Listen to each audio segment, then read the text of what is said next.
சிபிஎஸ்சில இனிமே English default main language கிடையாது.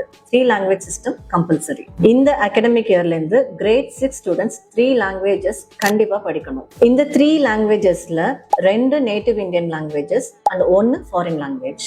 S, இங்கிலீஷ் இப்போ ஃபாரின் லாங்குவேஜ் கேட்டகரியில கன்சிடர் பண்றாங்க. R1, R2, R3ன்னு 3 லெவல்ஸ் இருக்கு. இதுல R1 first language, R2 second language and R3 third language. இந்த 3 டிஃபரெண்ட் லெவல்ஸ்லயும் 3 டிஃபரெண்ட் லாங்குவேஜஸ் தான் எடுக்கணும். சேம் லாங்குவேஜஸ் 2 லெவல்ல நம்ம எடுக்க முடியாது.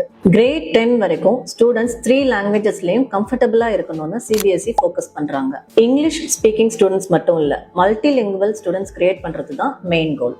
பேனிக் ஆகவும் வேண்டாம், இந்தியன் லாங்குவேஜஸ் இக்னோர் பண்ணவும் வேண்டாம். ஒரு பெரிய ரிலீஃப் என்னன்னா இந்த 3 லாங்குவேஜ் சிஸ்டம் 2030 31 போர்டு எக்ஸாம்ல தான் ஃபுல்லா இம்ப்ளிமெண்ட் ஆக போகுது.